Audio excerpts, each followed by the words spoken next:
आदत हो चुकी है तेरी। अनुराग का सवाल सुनकर सर्वोज थोड़ा घबरा गया, लेकिन वो अनुराग को बिल्कुल नहीं बताएगा कि उसने ख्याति को बेडरूम में किस तरह से ह्यूमिलेट किया था। वो धीरे से बोला, मैंने उसके साथ कुछ भी नहीं किया। अनुराग ने इंटरेस्ट से अपनी आईब्रो उछाली और सर्वोज के पैंट की तरफ देखते हुए पूछा, अच्छा तो फिर ऐसा क्या दिखा दिया उसे जिसे वो देखकर ही डर गई। सर्वोज की गुस्से से मुट्ठियां कस गईं और उसने इरिटेट होकर कहा, बकवास बंद कर अपनी। अनुराग स्माइल करते हुए सामने पड़े सोफे पर बैठ गया और सर्वोज को समझाते हुए बोला, वो बहुत इनोसेंट है, उसके साथ पोलाइटली पेश आया कर। सर्वोज ने घूर कर अनुराग को देखा और बोला, तू क्या उसका वकील है? अनुराग हंसते हुए सोफे पर पसर गया और बोला, उसका वकील नहीं हूँ यार, मैं तेरा दोस्त हूँ और डॉक्टर भी। मुझे तेरी बेडरूम लाइफ की फिक्र है। अगर तेरी ऐसी ही हाई लेवल की परफॉर्मेंस चलती रही तो मुझे चाचू चाचू कहकर मेरे आगे पीछे घूमने वाले चुन्नू मुन्नू इस दुनिया में कभी नहीं आ पाएंगे। चुन्नू मुन्नू सुनकर सर्वोज के ख्यालों में क्यूट से छोटे छोटे बच्चों के फेस घूमने लगे। उसने ख्याति के फेस की तरफ देखा। अगर उसके बच्चे ख्याति पर गए तो वो सच में बहुत क्यूट होंगे। पर क्या वो सच में ख्याति के साथ बच्चे चाहता था? अनुराग जानता था कि सर्वोज ने ख्याति के साथ शादी कर ली है। उसने सर्वोज को छेड़ते हुए फिर कहा,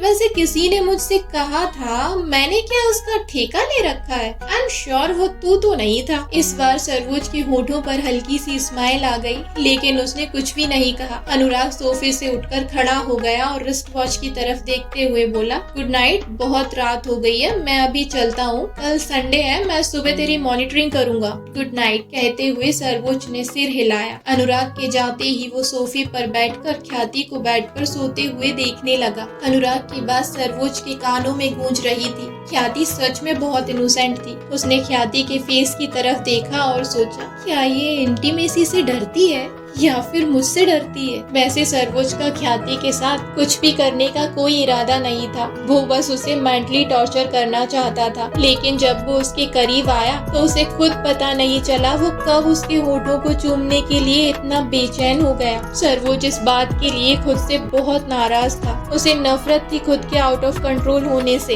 हालांकि वो ख्याति को ठीक से चूम नहीं पाया और उससे पहले ही मैडम ने बेहोश होने का तीसरा वर्ल्ड रिकॉर्ड बना डाला। लेकिन ख्याति के सॉफ्ट से गर्म होठों का एहसास सर्वोज के होठों से अब भी जाने का नाम नहीं ले रहा था। सर्वोज ने रिमोट उठाकर लाइट ऑफ कर दी और एक छोटा सा नाइट लैंप ऑन कर दिया। बंद आंखों के पीछे भी सर्वोज के सामने अपने बेडरूम का मंजर घूम रहा था। ख्याति की खूबसूरत सी गोरी गोरी बॉडी और उसके कांपते होठ सर्वोज को बेचैन कर रहे थे। उसकी पतली सी कमर और उस पर लगा झिलमिलाता हुआ डायमंड, वो जो भी फैशन स्टाइल था, ख्याति पर बहुत सूट करता था। ना चाहते हुए भी सर्वोज की सांसें तेज होने लगी थी। सर्वोज को अभी अभी एहसास हुआ कि ख्याति का ख्याल ही उसे बहकाने के लिए काफी था। पता नहीं कितनी देर बाद ख्याति के ख्यालों में ही सर्वोज सोफे पर बैठे बैठे सो गया। नेक्स्ट मॉर्निंग ख्याति ने जैसे ही अपनी आंखें खोली, वो फिर से गेस्ट रूम में थी। उसने फौरन ब्लैंकेट हटाकर अपने आप को देखा। कल रात वो बिना कपड़ों के सर्वोज के रूम में खड़ी थी, लेकिन इस वक्त अपनी बॉडी पर कपड़े देखकर उसने राहत की सांस ली। हालांकि जब ख्याति ने सोचा कि उसे ये कपड़े सर्वोज ने ही पहनाए होंगे तो उसने एम्बैरेस होकर अपने होठ सिकोड़ लिए। उसने इधर उधर अपनी नजरें घुमाई तो उसके सामने सर्वोज आंखें बंद करके सोफे की बैक रेस्ट से अपना सिर टिकाकर बैठा था। ख्याति ने देखा उसने अभी कल रात वाले कपड़े पहने हुए थे। उसे देखकर ख्याति की आईब्रो सिकुड़ गई और उसे थोड़ा अजीब लगा।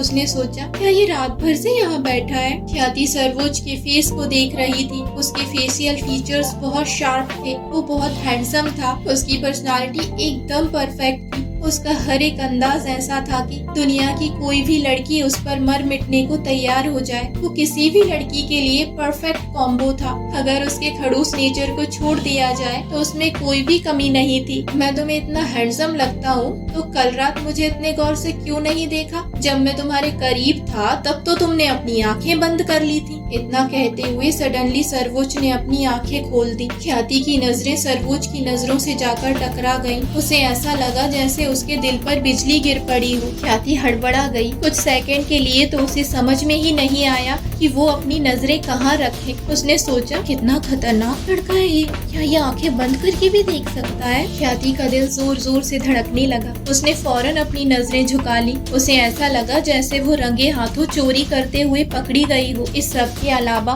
कल रात ख्याति जिस तरह से सर्वोच्च के सामने बिना कपड़ों के थी और उससे खुद को न छूने के लिए रिक्वेस्ट कर रही थी, उस ख्याल से ही ख्याति की पूरी बॉडी गर्म हो गई और उसके गाल शर्म से जलने लगे। लेकिन सर्वोच्च को तो जैसे कोई फर्क ही नहीं पड़ रहा था। वो तो फुल कॉन्फिडेंस में सोफे पर पसर कर बैठा था, जैसे कुछ हुआ ही ना हो। सिर्फ इतना ही होता तब भी ठीक था, लेकिन ये बेशर्म इंसान कल रात के लिए उसे ताना भी मार रहा था। ख्याति उसे गंदी गंदी गालियां देना चाहती थी, हालांकि उसमें सर्वोच्च के सामने बोलने की हिम्मत नहीं थी। इसलिए उसने मन ही मन ये शुभ काम किया और उसे जितनी भी गालियां आती थी उसने सब की सब सर्वोच्च को दे डाली।